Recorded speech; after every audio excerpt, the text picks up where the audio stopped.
Bismillahirrahmanirrahim. Assalamualaikum warahmatullahi ta'ala wabarakatuh.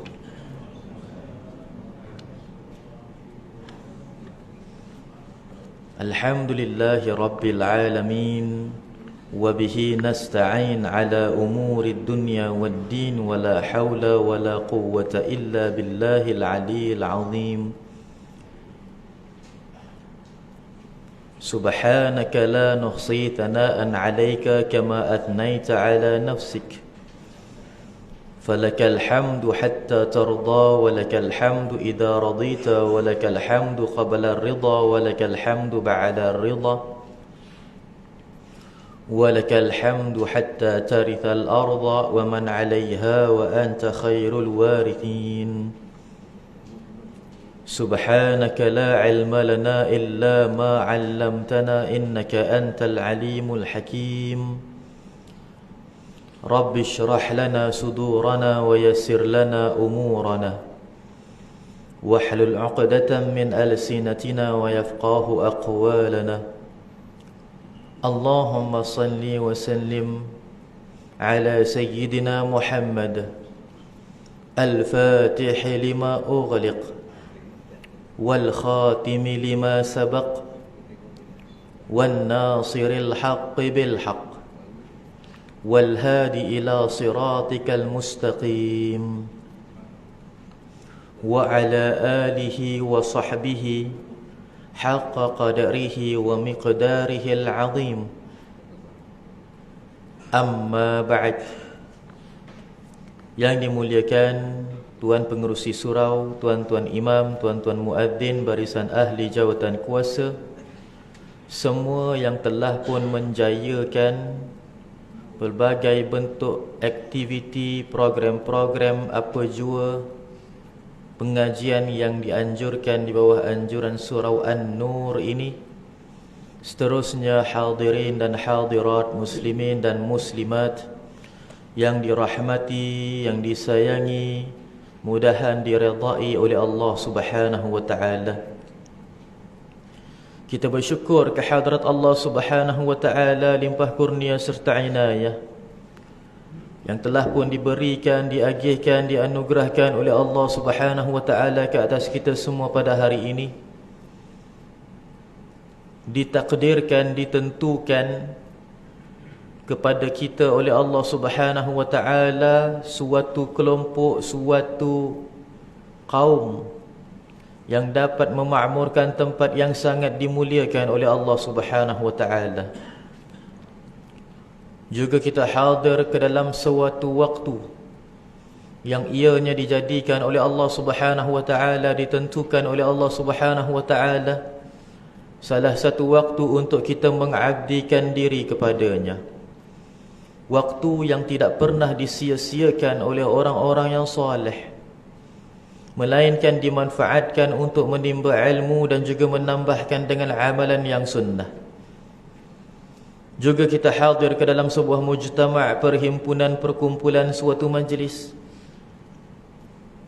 yang ianya mudahan dipandang oleh Allah Subhanahu wa taala dengan pandangan rahmatnya. Kita berdoa kepada Allah Subhanahu wa taala, mudah-mudahan dengan asbab keberkatan majlis ini, dengan fadilat kelebihan tempat ini, dan juga dengan kemuliaan mujtama', perhimpunan, perkumpulan ini, menjadi suatu asbab untuk kita ini dimustajabkan doa dan diampunkan dosa oleh Allah Subhanahu wa taala.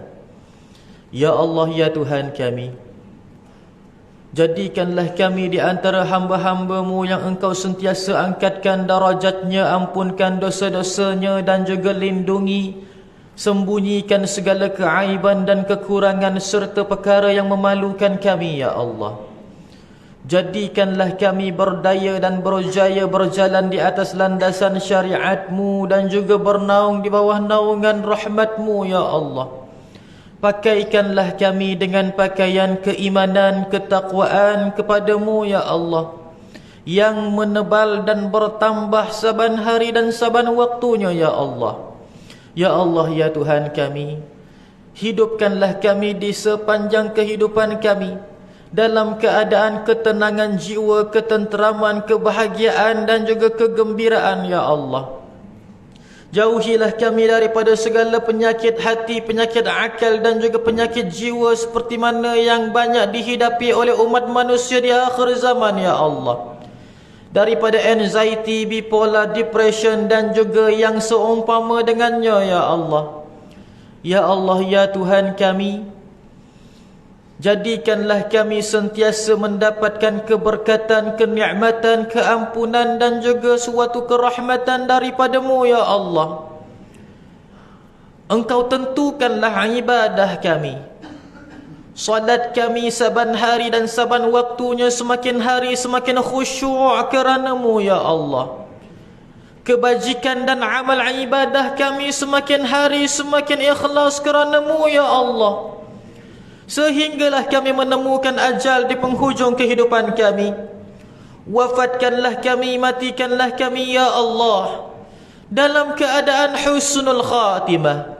Allahumma khtim lana bihusnil khatimah, wala taqtim alaina bisu'il khatimah.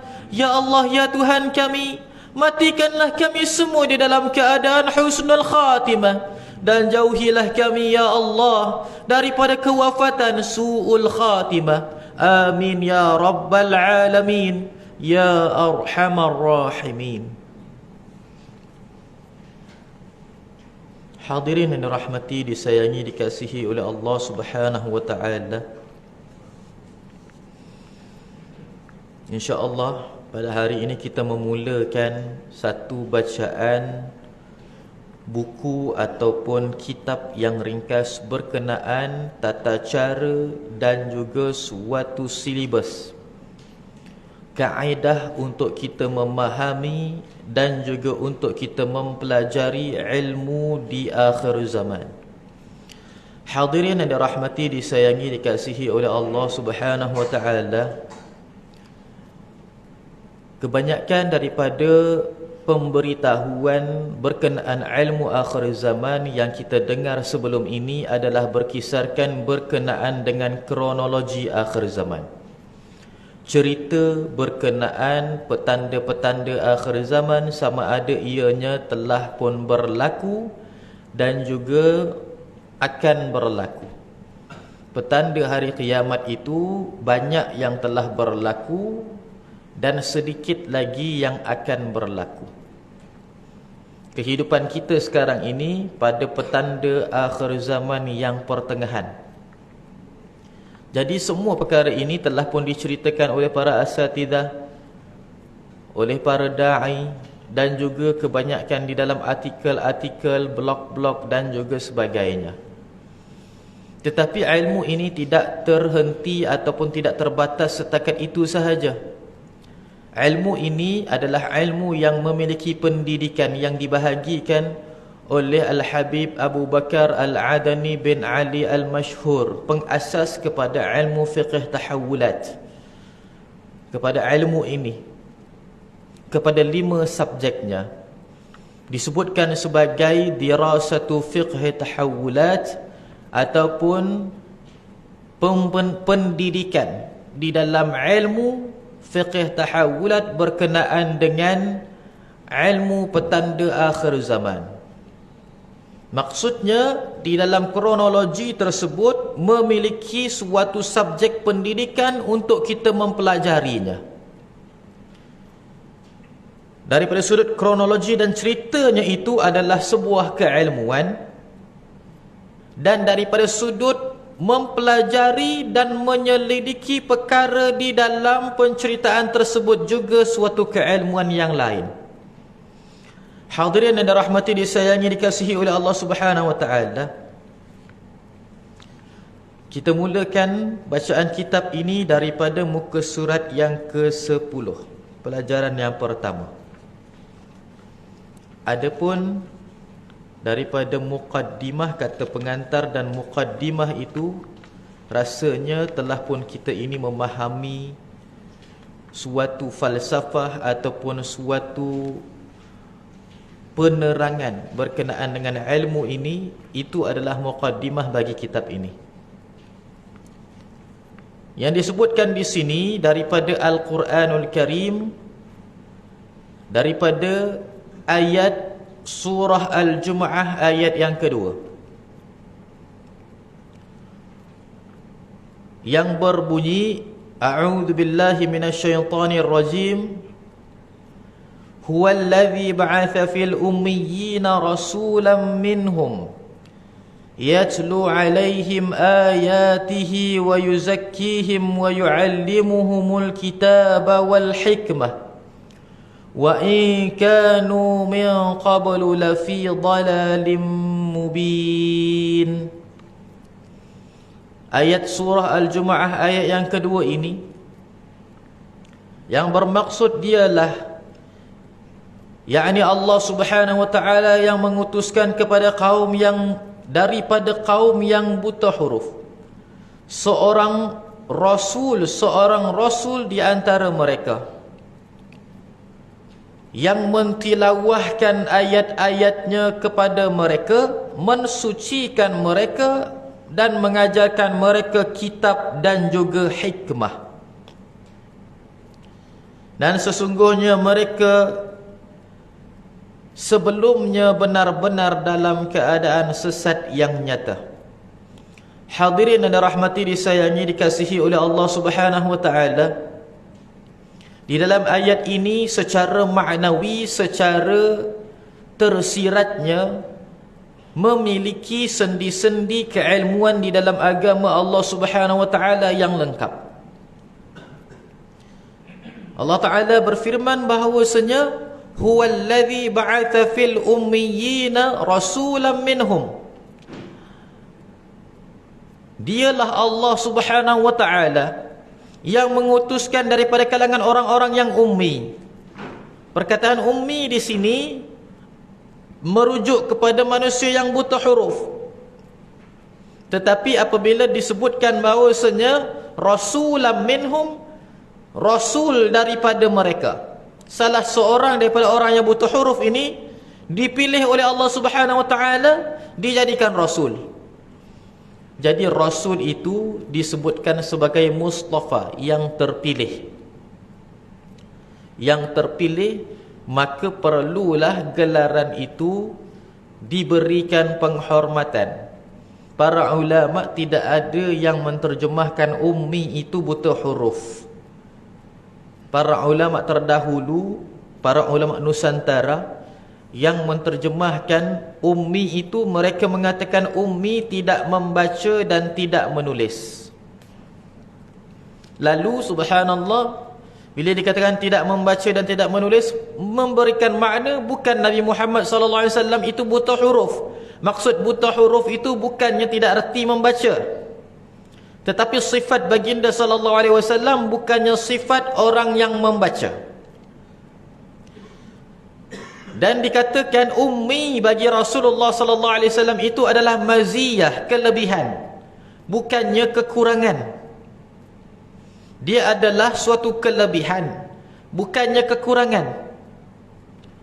Disebabkan Nabi Muhammad SAW tidak membaca dan tidak menulis, tidak membaca dan tidak menulislah, menyebabkan orang-orang Arab Quraisy yang ingin menuduh Nabi Muhammad SAW mengarang dan mereka-reka ayat Al-Quran itu ternafi. Bagaimana baginda SAW ingin karang ayat Al-Quran kalau baginda tidak menulis dan juga tidak membaca? Hadirin dan rahmati disayangi, dikasihi oleh Allah Subhanahu wa ta'ala, maka ini yang disebutkan berkenaan dengan ummi. Tetapi di dalam ayat ini bila kita sebutkan, bila kita ini bacakan ba'atha fil ummiyyi, Allah Subhanahu wa ta'ala mengutuskan di kalangan, pada orang-orang yang buta huruf. Bukannya Rasulullah SAW seorang saja buta huruf, tetapi ramai manusia yang buta huruf. Rasulam minhum, seorang rasul di kalangan mereka. Maksudnya ramai orang buta huruf, salah seorangnya diambil sebagai rasul oleh Allah Subhanahu wa ta'ala, diutuskan sebagai seorang rasul. Apa yang dilakukan oleh Rasul tersebut, Allah Ta'ala menyebutkan di sini, yatlu alaihim ayatihi, mentilawahkan ke atas mereka ayat-ayatnya, wa yuzakkihim wa yuallimuhumul kitaba wal hikmah, menyucikan yakni hati mereka dan mengajarkan mereka kitab dan juga hikmah. Hadirin dan rahmati disayangi dikasihi oleh Allah Subhanahu wa taala, Rasul ini datang kepada umatnya, yakni Nabi Muhammad sallallahu alaihi wasallam, mengajarkan beberapa perkara yang disebutkan oleh Allah Subhanahu wa taala. Dan di dalam Al-Quran, kalau Nabi Muhammad sallallahu alaihi wasallam itu adalah seorang rasul yang dikatakan utitu jawami'al kalim, aku memberikan perkataan ataupun aku menyebutkan suatu perkataan yang sedikit tapi maknanya banyak. Sebab itulah Rasulullah SAW lepas daripada subuh, Rasulullah akan buat kuliah subuh dengan para sahabat, dan tempoh jangka masanya pendek saja, macam pesanan ringkas, tetapi dia punya isi kandungan dan juga maknanya sangat-sangat berat dan besar. Itu adalah baginda sallallahu alaihi wasallam, setiap perkataan Rasulullah ringkas, padat dan tepat. Kalau kita, perkataan kita terpaksa dilebarkan, kalau pendek tak faham, kalau panjang sangat nanti jemu. Jadi subhanallah, kita ini perlu mengucapkan ucapan yang panjang untuk kita memberikan kefahaman. Tapi Rasulullah sallallahu alaihi wasallam menyebutkan dengan satu patah, dua patah perkataan pun telah pun difahami oleh para sahabat akan maknanya. Allahu Akbar. Kalau itu Nabi Muhammad sallallahu alaihi wasallam disebutkan utitu jawami'al kalim, aku memberikan perkataan yang memiliki jawami'ul kalim, iaitu memiliki perkataannya yang sedikit tapi memberi makna yang sangat banyak. Dan sifat ini anugerah daripada Allah Subhanahu wa taala. Kalau ini anugerah daripada Allah Subhanahu wa taala, bagaimana Allah Subhanahu wa taala pula pada perkataannya di dalam Al-Quran? Satu daripada ayat Al-Quran sahaja pun boleh membentuk beberapa puluh, beberapa ratus buah ilmu. Satu ayat Al-Quran sahaja. Allahu Akbar. Hadirin dan rahmati disayangi dikasihi oleh Allah Subhanahu wa taala, maka disebutkan di sini 4 perkara tentang apa yang diajarkan, diberitahukan oleh Rasul ini kepada umatnya, yakni kepada kita semua. Yang pertama, yatlu alaihim ayatihi, mentilawahkan ke atas mereka akan ayat-ayatnya. Hadirin yang dirahmati disayangi dikasihi oleh Allah Subhanahu wa taala, di dalam perkataan ini ataupun di dalam surah ataupun ayat ini menyebutkan suatu kalimah yang ianya kalau digunakan di dalam Al-Quran merujuk kepada sesuatu makna yang tertentu, tetapi pada penggunaan lafaznya di dalam kehidupan kita sehari-harian, dianya tak digunakan pada pengertian tersebut. Yang pertama adalah ayat. Rasulullah dikatakan bahawasanya yatlu alaihim ayatihi, mentilawahkan kepada mereka, iaitu umatnya. Perkataan mentilawahkan ini boleh jadi kita ini terjemahkan kepada membaca, tetapi kita sendiri mengetahui Rasulullah SAW tidak membaca. Yang disebutkan di dalam surah Al-A'la, kata Allah Subhanahu wa taala, "Iqra bismi rabbikal ladzi khalaq." Itu perintah kepada Nabi Muhammad sallallahu alaihi wasallam supaya membaca. Walau macam mana pun Rasulullah sallallahu alaihi wasallam berbeza cara bacaan dengan kita. Bacaan Rasulullah tidak baca macam kita pandang huruf, kita pun eja, kita pun baca. Itu adalah cara bacaan kita. Cara bacaan Nabi Muhammad sallallahu alaihi wasallam adalah dengan menuntut ilmu melalui perantaraan Jibril ataupun direct di antara Nabi Muhammad sallallahu alaihi wasallam kepada Allah Subhanahu wa taala. Maka itu bentuk bacaan yang disebutkan di sini Iqra. Bila dikatakan Iqra, memberikan makna belajarlah, bukannya semestinya membaca. Disebutkan Iqra ini kerana baca itu salah satu daripada tata cara untuk kita menimba ilmu. Jadi disebutkan Iqra di situ. Subhanallah. Sebenarnya bila kita sebutkan baca juga, tak semestinya baca tu bila kita katakan baca tu mesti memandang kepada huruf ataupun kepada teks ataupun kepada apa-apa artikel untuk kita baca. Tak semestinya. Kita sebagai orang Melayu sekalipun, bila kita katakan kepada anak-anak kita sebelum makan, kita kata baca bismillah. Adakah baca tu dia kena tengok kepada huruf untuk sebutkan bismillahirrahmanirrahim? Tidak. Baca ini merujuk kepada sebutan yang membuahkan hasilnya yang baik. Sebutan kepada apa-apa perkataan yang bermanfaat, maka dinamakan baca. Kita kata baca doa. Bila baca doa, tak semestinya imam tadi lepas daripada solat dia membaca doa. Kenapa kita tak kata dia menyebutkan doa? Kita sebutkan dia membacakan doa, kerana doa itu adalah perkataan yang memberikan manfaat. Jadi sebutannya disebutkan sebagai baca. Kan? Kalau apa namanya dekat majlis, pengerusi majlis akan mengatakan dijemput kepada ustaz untuk membacakan doa, betul tak? Tetapi bila sampai saja orang setelahnya kepada pengerusi kepada sesiapa sekalipun untuk menyampaikan sepatah dua kata walaupun orang tu membaca, tak ada pula dikatakan orang itu membaca, tapi orang itu dikatakan menyampaikan sepatah dua kata walaupun orang itu ikut teks membaca, tapi tak disebutkan sebagai membaca. Jadi membaca di sini adalah suatu istilah yang maknanya sepatutnya umum, tapi kita gunakan kepada orang yang melihat kepada huruf, mengeja dan membaca daripadanya, menterjemah ataupun menyebutkan huruf dan juga ejaan kepada lafaz kalimah, disebutkan sebagai baca.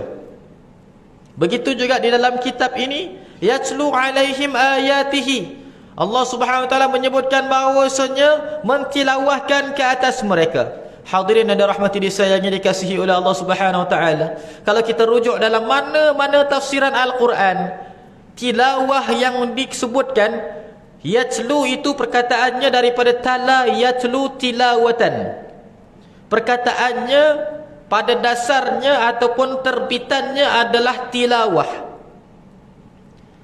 Kita menyebutkan bahawasanya tilawah Al-Quran. Kita tak sebut bacaan Al-Quran, tilawah Al-Quran kan. Jadi subhanallah, dia adalah suatu istilah yang diletakkan di dalam bahasa Arab merujuk kepada sesuatu makna. Bila kita katakan yatlu, mentilawahkan, kebanyakan manusia mengatakan membaca. Tapi kalau kita lihat di dalam Al-Quran, tilawah ini dia punya maknanya bukan membaca, tapi menceritakan. Ayat Al-Quran yang lain ketika mana Allah Subhanahu wa taala menceritakan berkenaan dengan dua orang anak Nabi Adam, Allah Taala mengatakan watlu alaihim naba'a bani Adam bil haqq. Ceritakanlah olehmu, watlu alaihim, tilawahkanlah olehmu, wahai Muhammad, ke atas mereka. Jadi kalau tilawah, yatlu disambung setelahnya dengan alaihim, kalimah ala, yatlu ala, yatlu ala. Dua kalimah ni bila bercantum saja perkataannya, maka dia punya maknanya adalah ceritakanlah ataupun menceritakan. Juga Allah Subhanahu Wa Taala sebut di dalam surah Al-Kahfi. Kita sebut semuanya masya-Allah kalau kita baca surah Al-Kahfi.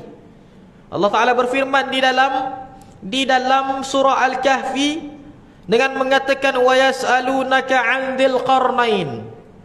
Qul sa'atlu 'alaikum minhu dzikra. Cuba tengok dalam surah Al-Kahfi. Ketika mana Allah SWT mengatakan bahawasanya dan kamu wahai Muhammad ditanya kepada kamu berkenaan dengan Dzulqarnain, wa yas'alunaka 'an Dzulqarnain, dan kamu ditanya wahai Muhammad berkenaan dengan Dzulqarnain. Maka Allah Taala mengatakan qul, katakanlah olehmu wahai Muhammad, sa'atlu, aku akan tilawahkan, alaikum, ke atas kamu semua, minhu, daripadanya, zikra, penceritaan kisahnya. Jadi kisah ni dia boleh kita katakan baca kisah ke ceritakan kisah. Sekarang ini mustalahat ataupun istilah dalam Al-Quran ini, dia adalah istilah yang ianya kalau kita gunakan di dalam kehidupan kita sehari-harian maknanya lain. Tapi bila dia masuk dalam Al-Quran, lafaz dalam Al-Quran itu bukan maksud yang kita ini sebutkan selalunya. Maka tilawah di sini bukan bermakna membacakan, tapi menceritakan. Disebutkan di sini datang Nabi Muhammad sallallahu alaihi wasallam kepada umatnya, yatlu alaihim ayatihi, mentilawahkan ke atas mereka, yakni menceritakan kepada mereka tanda-tanda kebesarannya. Di dalam Al-Quran, ayat itu tidak dibaca ataupun tidak diterjemahkan kepada ayat Al-Quran. Dan di dalam Al-Quran, ayat ini selalunya bila kita katakan wa min ayatihi ataupun ayat yang seterusnya lah yang berbentuk kalimah ayat ataupun ayat-ayat, semuanya merujuk kepada petanda-petanda. Dalam Al-Quran petanda-petanda ada dua. Yang pertama petanda-petanda kebesaran Allah Subhanahu wa taala. Allah Taala sebut di dalam Al-Quran wa qad kana li saba'in ayah. Dan telah pun pada kerajaan Sabak itu suatu petanda. Juga subhanallah, maka Allah Subhanahu wa taala menyebutkan di dalam Al-Quran juga yufassilul ayatihi la'allakum ta'qilun. Di dalam Al-Quran Allah Taala mentafsirkan. Maksud mentafsirkan macam ini, maksudnya membuktikan ayatihi, tanda-tanda kebesarannya Allah Subhanahu wa taala. Jadi ayat di dalam Al-Quran maknanya adalah petanda-petanda. Kalaulah ayat Allah, maksudnya tanda kebesaran Allah. Kalau ayat kepada suatu kaum, maksudnya tanda-tanda pengajaran kepadanya. Lalu subhanallah, di sini memberitahu yatlu alaihim ayatihi, mentilawahkan, yakni membicarakan, menceritakan kepada mereka semua ayatnya, yaitu petanda-petandanya. Jadi di sini subhanallah, ayatihi ada dhamir muttasil setelahnya tu, yaitu dhamir ha tu, ayatihi. Ha itu dia merujuk kepada yang sebelumnya sepatutnya. Subhanallah. Yatlu alaihim ayatihi. Ayatihi, maka siapakah dia yang disebutkan nya tu siapa? Nya itu adalah umat Muhammad sallallahu alaihi wasallam.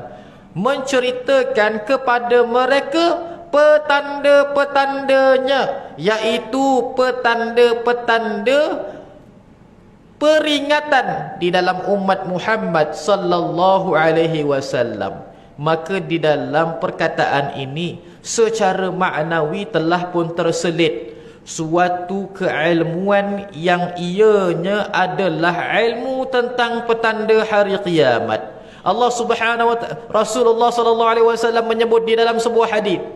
Kalau kita tengok di dalam Al-Quran ayat, subhanallah, perkataan ayat ini merujuk kepada petanda. Rasulullah sallallahu alaihi wasallam bersabda dalam sebuah hadis, katanya, ballighu anni walau ayah, sampaikanlah daripadaku walaupun satu ayat. Walau ayah, walaupun satu ayat. Perkataan ini memiliki suatu tafsiran yang sangat meluas sebenarnya. Dengar sahaja macam ringkas, ballighu anni walau ayah. Tapi bila kita ini rujuk kepada kalimah ayat itu, perkataan ayat itu, Allahu Akbar, dia sebenarnya sangat besar dia punya nilai di sisi di dalam bahasa Arab. Kenapa Nabi Muhammad SAW tidak mengatakan ballighu anni walau kalimah? Kenapa Rasulullah tidak mengatakan ballighu anni walau harf? Rasulullah mengatakan bahawasanya ballighu anni, beritahu daripadaku walaupun ayat. Apa maksud ayat di sini? Kalau kita terjemahkan mengikut Al-Quran tadi, sampaikanlah daripadaku walaupun satu petanda. Petanda apa benda? Petanda Rasulullah sallallahu alaihi wasallam. Jadi petanda Rasulullah sallallahu alaihi wasallam itu apa benda? Keilmuannya, kepribadiannya, akhlak mulianya dan semua perkara. Maksud balighu, sampaikan. Maksud sampaikan ini tak semestinya dengan lisan. Bila kita sampai di akhir zaman ini, bila dikatakan balighu, sampaikanlah kamu, tak semestinya dengan lisan, dengan perkataan. Boleh jadi orang yang mereka itu menunjukkan akhlak yang baik, dia telah menyampaikan mesej keislaman yang lebih baik ataupun yang lebih kuat berbanding orang yang hanya berkata-kata. Disebutkan di dalam bahasa Arab, lisanul hal aqwamu min lisanil maqal, iaitu lisan perbuatan lebih kuat daripada lisan perkataan. Cakap-cakap belum tentu orang nak ikut, tapi kalau kita contohkan perbuatan yang baik kepada orang lain, itu lebih terkesan pada hati berbanding berkata-kata. Subhanallah. Hadirin yang dirahmati, disayangi, dikasihi oleh Allah Subhanahu wa ta'ala. Jadi bila disebutkan berkenaan dengan ayat ini, para ulama mengatakan di dalam Al-Quran ada dua pentafsiran. Yang pertama ayatul Quraniyah, iaitu ayat petanda-petanda dalam bentuk Quran. Ayatul Quraniyah, perkataan-perkataan di dalam Al-Quran. Bila Allah Ta'ala sebut dalam Al-Quran yufassilul ayatihi, Allah Subhanahu Wa Ta'ala mentafsirkan ayat-ayatnya. Adakah ayat itu disebutkan sebagai ayat Al-Quran? Jawapannya tidak. Untuk apa Allah Ta'ala mentafsirkan ayat Al-Quran sedangkan perkataan itu pun dah Al-Quran? Jadi maksudnya, dalam keadaan muka bumi sekeliling ni yang memberikan petanda kewujudan Allah Subhanahu wa ta'ala ditafsirkan oleh Allah Subhanahu wa ta'ala di dalam Al-Quran. Itu maksudnya. Diterangkan oleh Allah Subhanahu wa ta'ala tentang kejadian ini di dalam Al-Quran. Itu maksudnya. Maksudnya Al-Quran ini menerangkan tentang kejadian yang kita lihat di sekeliling kita. Di sekeliling kita ini adalah ayat. Allah Ta'ala mentafsirkan yufassilul ayatihi liqaumi ya'qilun. Mentafsirkan, Allah Ta'ala mentafsirkan, maksud mentafsirkan itu, maksud subhanallah, memberitahu kebenaran tentang ayat-ayatnya, tanda-tanda kebesarannya. Kita tengok gunung ganang, kita tengok awan berarak, kita tengok muka bumi, tanda kebesaran Allah, semuanya ayat. Allahu Akbar. Allah Ta'ala mengatakan mentafsirkan, Allah Ta'ala mentafsirkan, menerangkan perkara itu semua dalam Al-Quran maksudnya. Liqaumi ya'qilun, bagi orang yang berakal. Allahu Akbar. Hadirin yang dirahmati, disayangi, dikasihi oleh Allah Subhanahu wa ta'ala. Maka yang disebutkan di dalam kitab ini ataupun di dalam ayat ini, yatlu alaihim ayatihi, mentilawahkan kepada umatnya ayat tanda-tandanya. Jadi petanda di dalam Al-Quran hanya ada dua bahagian. Yang pertama, sama ada dia petanda-petanda kebesaran Allah. Yang kedua, sama ada dia itu adalah petanda-petanda fitnah di akhir zaman. Kalau bagi Allah, petanda-petanda itu semua kebaikan. Tapi kalau bagi makhluk, semua petanda itu keburukan. Astaghfirullahaladzim.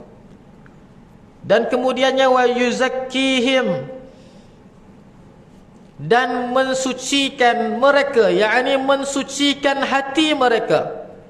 Di dalam ilmu agama Allah Subhanahu wa taala terdapat suatu ilmu yang dinamakan ilmu tazkiyah, ilmu penyucian jiwa. Ilmu penyucian jiwa ini dikenal pasti di dalam agama Allah Subhanahu wa taala sebagai ilmu tasawuf. Ilmu tasawuf yang disebutkan. Subhanallah. Jadi dekat sini secara tersirat, tazkiyah ataupun yuzakkihim ni terdapat padanya makna ilmu tasawuf. Wa yu'allimuhumul kitab, dan mengajarkan kepada mereka kitab. Wa yu'allimuhumul kitab, dan mengajarkan kepadanya kitab, mengajarkan kepada umatnya kitab. Jadi kalau kita ini tengok di dalam Al-Quran, tidak ada mana-mana ayat di dalam Al-Quran yang berulang-ulang walaupun dalam satu surah. Walaupun kita ini tengok ada banyak perkataan yang macam ada dekat semua surah. Wa yaquluna mata hadzal wa'du in kuntum shadiqin. Ayat ini ada dalam surah Yasin, ada dalam surah Al-Mulk, ada dalam surah-surah yang lain. Wa yaquluna mata hadzal wa'du in kuntum shadiqin. Dan mereka orang-orang kafir mengatakan, bila berlakunya hari kiamat ni? Kalau kamu tu benar sangat. Habis kurang macam itulah orang-orang kafir dalam Quran disebutkan. Ayat ini kita tengok dekat dalam kebanyakan surah ada.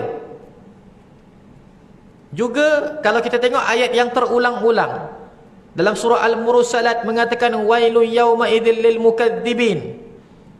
Maka neraka wail, kecelakaan pada hari tersebut, hari kiamat, bagi orang-orang yang menipu kata Allah Subhanahu wa taala. Ayat ini terulang-ulang dalam surah Al-Mursalat kalau kita baca surah Al-Mursalat. Dan juga semua orang tahu dalam surah Ar-Rahman, fa bi ayyi ala'i rabbikuma tukadziban. Ayat ini selang satu ayat itu lagi, selang satu ayat itu lagi. Dikatakan marajal bahraini yaltaqiyan wa bainahuma barzakhun la yabghiyan fa bi ayyi ala'i rabbikuma tukadziban. Ayat lain pula waktu macam ulang lagi, fa bi ayyi ala'i rabbikuma tukadziban. Walaupun nampak macam berulang-ulang, tetap juga pengulangan itu dalam asbabun nuzul yang berbeza. Kenapa diulang-ulang? Kerana ayat itu berulang-ulang turun ke atas Nabi Muhammad sallallahu alaihi wasallam, ayat yang sama. Dia bukannya Sayyidina Uthman tu saja-saja nak ulang. Sayyidina Uthman bukannya saja-saja nak ulang ayat itu. Oh, kita ulanglah ayat ni. Ayat ni baik, tidak. Tetapi memang ayat Al-Quran jumlah ayatnya, surah itu jumlah ayatnya dalam jumlah tersebut, dan juga di antara jumlah ayat-ayatnya adalah perkataan yang sama. Subhanallah. Hadirin dan rahmati disayangi dikasihi oleh Allah Subhanahu wa taala. Maka itu adalah di dalam satu surah. Di dalam satu surah dalam Al-Quran mustahil akan ada perkataan yang terulang-ulang. Walaupun nampak seperti mana berulang, tetap juga dengan asbabun nuzul yang berbeza. Kerana apa disebutkan oleh para ulama bahawasanya unzilal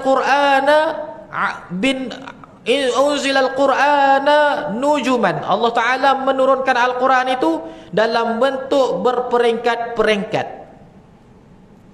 Maksudnya dalam peringkat-peringkat turun Al-Quran itu turun pada waktu yang pertama ayat itu, kemudian turun ayat yang sama lagi, turun. Jadi pengulangan itu tetap pada waktu yang berbeza dan juga asbabun nuzul yang berbeza. Subhanallah. Maka kalau itu dalam satu surah, mustahil terdapat ayat yang terulang-ulang. Kalau macam terulang-ulang sekali pun, dia tetap dengan asbabun nuzul yang berbeza. Ini kan pula dalam satu ayat. Mustahil dalam satu ayat memiliki dua perkataan yang terulang-ulang. Dalam Al-Quran tak wujud macam itu. Kalau kita boleh jadi macam itu. Sebagai contoh, kita mengatakan, saya akan menghadiri, saya akan bertandang, dan juga saya akan hadir, macam itu. Jadi perkataan itu semuanya sama perkataan itu maksudnya sama. Tetapi dalam Al-Quran tak boleh jadi sedemikian. Bila Allah Ta'ala menyebutkan dua perkataan itu mesti berbeza pada makna. Kerana di dalam Al-Quran adalah suatu perkara pemberitahuan wahyu kepada manusia yang ianya berbentuk direct, ataupun orang Melayu kata straight to the point. Dalam Al-Quran mana ada pendahuluan? Tuan-tuan baca Al-Quran ada pendahuluan tak? Baca Al-Quran terus isi kandungan. Surah Al-Fatihah, Bismillahirrahmanirrahim, Bismillah tu pernah isi kandungan. Dalam Al-Quran mana ada penutup? Mana ada penggulung dalam Quran? Ada? Pernah jumpa? Dalam Al-Quran ayatnya penggulung ataupun kesimpulan ada? Tak ada dalam Quran. Dalam Al-Quran tidak ada istilah pendahuluan, tidak ada istilah muqaddimah, tidak ada istilah kesimpulan ataupun penutup, tak ada. Buka-buka Al-Quran, kita baca saja terus isi kandungan. Allahu Akbar. Ini adalah kelebihan Al-Quran. Al-Quran itu berbentuk straight to the point. Dia terus kepada isi kandungan. Dia tidak berbunga-bunga bahasa dulu. Macam itu. Kalau kita kan karangan, dah sampai 2 perenggan baru masuk isi kandungan 1. Macam itu kan? Kita punya karangan macam itu. Kalau dalam kalau di dalam contohnya kita baca bukunya tebal, tapi isi kandungannya tak adalah setebal itu sepatutnya. Kita boleh garis bawahkan dia punya isi kandungannya, kita boleh keluarkan sinopsisnya. Subhanallah. Hadirin yang dirahmati, disayangi, dikasihi oleh Allah Subhanahu wa taala. Kalau kita ini tengok penceritaan sekalipun di dalam Al-Quran, Allah Ta'ala menceritakan suatu kisah dalam Al-Quran, penceritaan itu pun hanya ringkas. Kalaulah nanti ada orang nak filmkan ataupun ada orang nak ceritakan tentang penceritaan dalam Quran tu, dia kena panjangkan pula supaya lebih faham cerita dalam Al-Quran tu. Tuan-tuan, subhanallah, mungkin tuan-tuan pernah baca surah Yusuf kan? Surah Yusuf. Ada suatu filem dilakonkan oleh manusia berkenaan dengan kisah Nabi Allah Yusuf alaihi salam. Kita ni selalunya kalau ingin mengadaptasi sesuatu perkara, kita akan ambil kesimpulan daripada perkara itu. Maksudnya kelumit saja. Tetapi kalau kita tengoklah filem tersebut, filem tu lakonan orang. Jadi bila kita tengok cerita tu, jangan kita ni percaya, oh Nabi Yusuf macam ni rupanya. Tak ada. Ceritanya betul, alhamdulillah, penceritaannya betul, tetapi tak boleh kita beriktikad itu orangnya. Subhanallah. Sampaikan ulama letakkan garis panduan. Bolehkah kita ini melakukan watak-watak para anbiya? Boleh ke? Boleh tak kita ambil seorang manusia, lakonkan watak Nabi? Jadi para ulama letakkan garis panduan. Yang pertama sekali, pelakon tu kenalah bersih, tak ada kontroversi. Tak bolehlah bila kita ambil je pelakon, pelakon ni berlakon jadi Nabi. Tak boleh. Astaghfirullahalazim. Dan pelakon tu pula, apabila telah pun pelakon watak itu, tidak boleh pula setelah itu lakonkan watak yang tak betul pula. Hari ni lakon cerita jadi Nabi, besok jadi syaitan, contohlah, tak boleh. Sebab dia sedikit sebanyak mencemar pada sudut pandangan mata manusia. Tetapi yang lebih baik, kalau tak adalah orang yang boleh jadi macam itu, tak payah lakukan watak itu. Subhanallah, watak para anbiya tidak perlu dilakonkan. Subhanallah.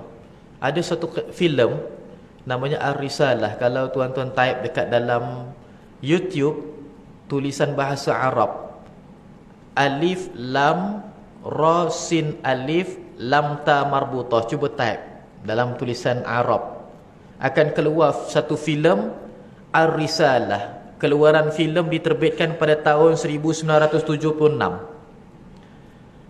Filem tu menceritakan berkenaan dengan sirah Nabi Muhammad sallallahu alaihi wasallam. Watak utama di dalam filem itu adalah Sayyiduna Hamzah dengan Sayyiduna Ja'far. Sayyiduna Hamzah dengan Sayyiduna Ja'far, sahabat Nabi Muhammad SAW, ada watak lakonannya. Adapun Sayyidina Abu Bakar As-Siddiq, Sayyidina Umar, Sayyidina Uthman, Sayyidina Ali, Talhah, Zubair, 10 orang yang dijamin syurga oleh Allah Subhanahu Wa Taala tidak ada dalam yang dilakonkan di dalam filem tersebut. Nah, subhanallah, tak ada, maksudnya tak keluar dia punya watak dalam tu. Sampaikan watak Nabi Muhammad Rasulullah pun tak dilakonkan oleh sesiapa. Pasal apa? Orang kalau ambil lah mana-mana watak pun, handsome tahap mana pun, dia takkan sama dengan Nabi Muhammad sallallahu alaihi wasallam. Allahu akbar. Tapi orang Iran, kan, orang Iran dia buat filem. Kalau kita nak tengok filem tu boleh, tapi jangan beriktikad merasakan pelakon tu adalah yang sebenar. Dia orang buat filem Nabi Sulaiman, mereka buat filem Sayyidatuna Maryam, mereka buat filem Sayyiduna Isa alaihi salam, mereka buat filem Nabi Allah Ibrahim alaihi salam, Nabi Allah Daud alaihi salam, Nabi Allah Ayyub alaihi salam. Subhanallah, kalau tuan-tuan tahu type dalam bahasa Arab, cuba type filem-filem ni, mesti keluar, masya-Allah. Filem lengkap. Jadinya subhanallah, kalau kita tengoklah di dalam filem yang mereka buat, filem Nabi Allah Yusuf tu dibuat dalam keadaan bersiri. Ada 35 ke 36 sirinya, panjang betul. Tapi bila kita ini tengok di dalam Al-Quran, di dalam Al-Quran subhanallah berapa muka surat saja surah Nabi Allah Ibrahim alaihi salam, Nabi Allah Yusuf alaihi salam. Ibarat Al-Quran tu sinopsis kepada filem, bukannya filem sinopsis kepada Al-Quran. Subhanallah. Maksudnya Al-Quran memang betul-betul kepada poin sahaja. Al-Quran ini dia berbentuk straight to the point, kata bahasa orang Inggerisnya. Dia terus kepada isi kandungan. Al-Quran dia tidak ada bunga-bunga bahasa pengantar dulu ke, muqaddimah dulu ke, pendahuluan dulu ke, bila dah habis semuanya dia ada pula penutup ke, dia ada pula penggulung ke, kesimpulan ke, tak ada. Dalam Quran tidak ada sedemikian. Subhanallah. Setiap ayat Al-Quran itu adalah isi kandungan Al-Quran. Dia adalah poin-poin utama dalam Al-Quran. Tuan-tuan, kalau kita ini ambil Al-Quran, cuba kita ini ambil sinopsisnya, kita ringkaskan, boleh tak? Kitab yang lain kita boleh ringkaskan. Al-Quran wallahi tak akan boleh. Kita akan dapati setiap ayat itu adalah dia punya isi penting dan isi utama. Allahu Akbar. Subhanallah. Hadirin yang dirahmati, disayangi, dikasihi oleh Allah Subhanahu wa taala. Maka di dalam satu ayat tidak boleh terulang-ulang dua perkataan yang maknanya seerti. Dia mesti memiliki makna yang berbeza. Kita berikan ayat yang lain. Allah Subhanahu wa taala berfirman di dalam Al-Quran. Subhanallah, Allah Subhanahu wa taala menyebutkan di dalam Al-Quran, innas salata tanha 'anil fahsya'i wal munkar. Sesungguhnya salat itu menghalang seseorang daripada perbuatan fahsya dan perbuatan mungkar. Kenapa disebutkan fahsya dan juga mungkar? Apa beza antara keduanya? Mesti ada perbezaan. Fahsya itu bukan mungkar, mungkar bukan fahsya. Apa maksud fahsya? Fahsya ini setiap perkara perlanggaran syariat yang dilakukan oleh alat sulit, dilakukan oleh faraj dalam bahasa yang senangnya, yang dilakukan oleh alat sulit, setiap pelanggaran syariat. Senang cerita zaman sekarang LGBT lah, senang cerita.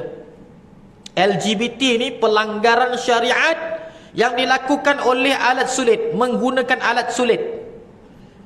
Nak sebut perkataan alat sulit tu, astagfirullahalazim, yang dilakukan oleh kehormatan manusia lah.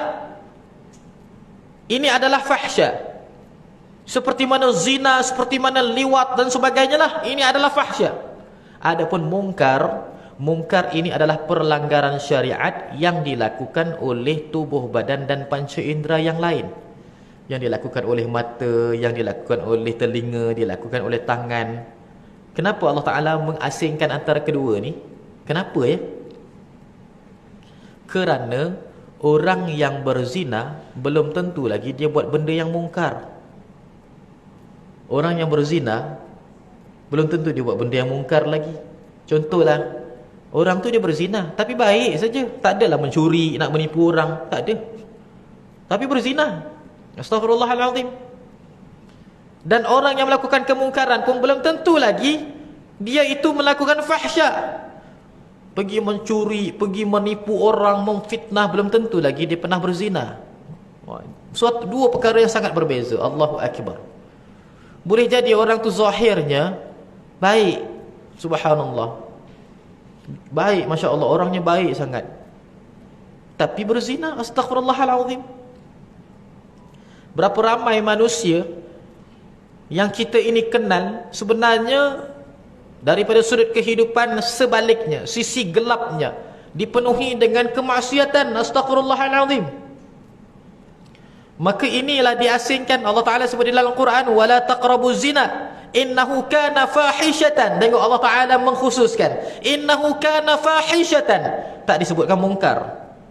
Wasa'a sabila, dan jalan yang buruk, jalan yang keji.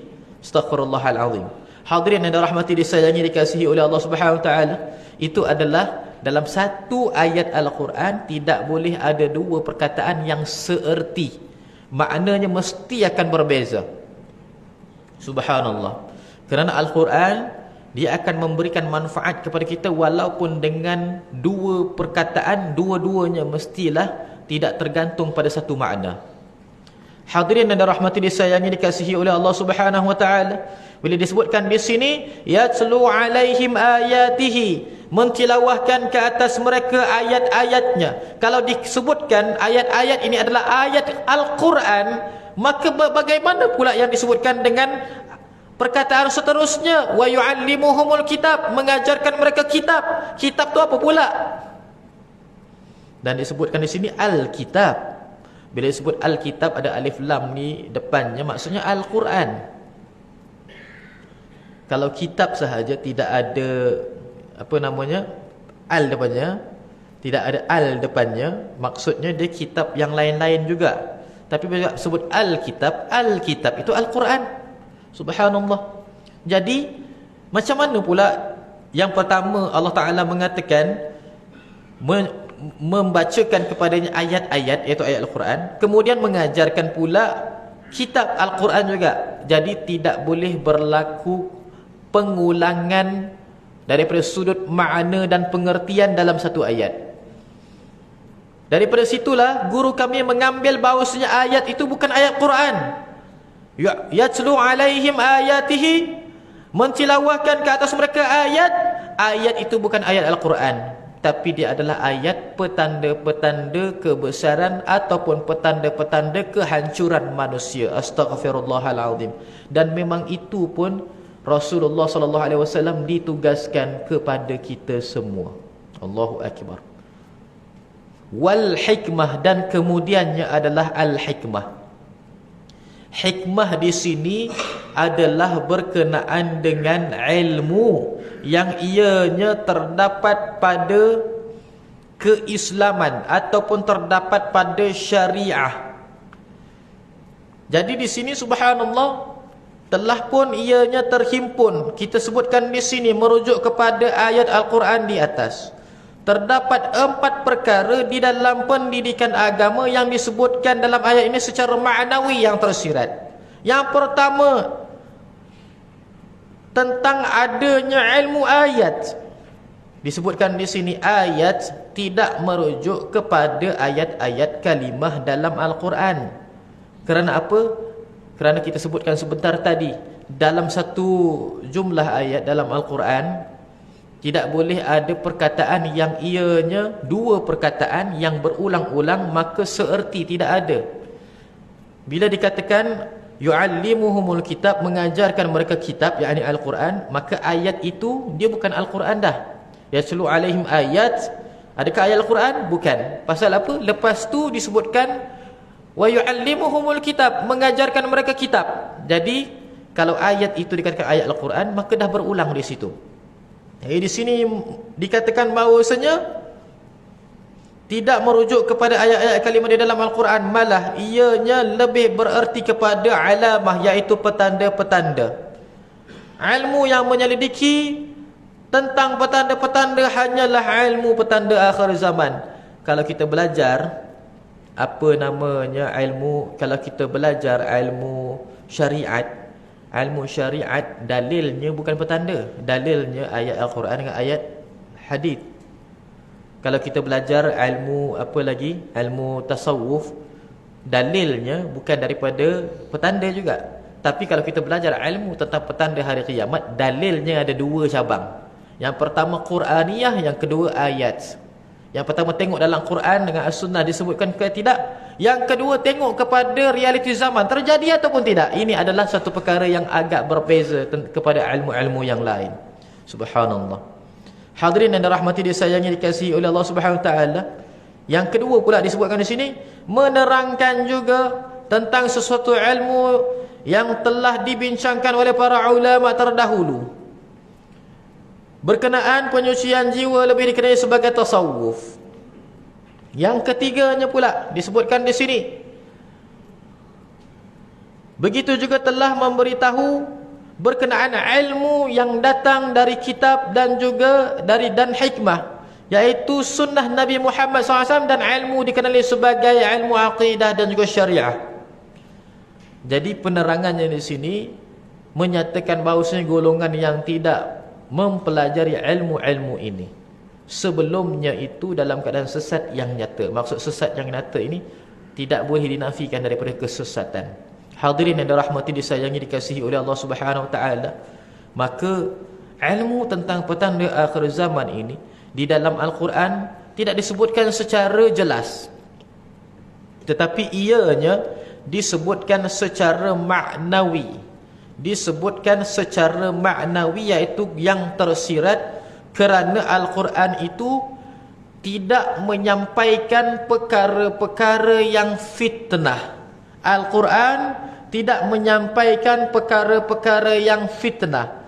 Disebabkan itulah, merujuk kepada pendapat para ulama, justru itulah Al-Quran tidak menceritakan tentang petanda-petanda hari kiamat, melainkan dalam bentuk yang maknawi semata-mata. Subhanallah. Al-Quran lebih kepada menceritakan tentang hari akhirat banding dunia. Subhanallah. Hadirin yang dirahmati, disayangi, dikasihi oleh Allah Subhanahu Wa Taala, kita berdoa mudahan Allah Subhanahu Wa Taala menjadikan kita senantiasa berada dalam keadaan kebaikan, dan apa yang kita pelajari pada hari ini memberikan manfaat dan juga memberikan kesan. Ya Allah, ya Tuhan kami, jadikanlah kami umat Muhammad sallallahu alaihi wasallam yang diberikan keteguhan, kekuatan dan juga diberikan keutuhan. Ya Allah, menangkanlah kami ke atas orang-orang yang zalim, yang mendengki dan memusuhi agamamu. Ya Allah, yang menentang syariat dan akidahmu. Ya Allah, ya Allah, ya Tuhan kami, Engkau berikanlah bantuan dan juga berikanlah kemenangan kepada keseluruhan mujahidin di dalam dunia ini. Ya Allah, terutama sekali yang berjuang dekat Gaza, Palestin, berikan mereka kemenangan dan juga berikan mereka suatu kebebasan. Ya Allah, ya Allah, ya Tuhan kami, Engkau peliharalah dua kota suci Mekah dan juga Madinah. Berikanlah perlindunganmu dan juga inayahmu ke atas kedua kota suci ini ya Allah. Dan bebaskanlah Masjidil Aqsa daripada cengkaman orang-orang yang tidak bertanggungjawab, Zionis dan juga Yahudi la'natullah. Ya Allah ya Tuhan kami, Engkau goyahkanlah telapak kaki mereka, Engkau porak-pelandakanlah saf-saf mereka, dan Engkau jadikanlah, hantarkanlah kepada mereka anjing-anjingmu untuk mengalahkan mereka ya Allah. Kalahkanlah mereka ya Allah, seperti mana pernah Engkau kalahkan tentera Ahzab. Rabbana atina fid dunya hasanah wa fil akhirati hasanatan wa qina adzaban nar. Wa sallallahu ala sayyidina Muhammadin nabiyil ummi wa ala alihi wa sahbihi wa baraka wa sallam. Walhamdulillahi rabbil alamin. Minta maaf kalau ada salah kata, tutur bicara, terkasar bahasa, ada tersinggung oleh pihak yang berada di dalam surau An-Nur ini. InsyaAllah pada waktu yang akan datang kita sambung lagi bacaan di dalam kitab ini. Subhanallah, pada muka surat yang ke-12 pula. Wallahu a'lam. Aqulu qawli hadha li wa lakum billahi taufiq. Assalamualaikum warahmatullahi taala wabarakatuh.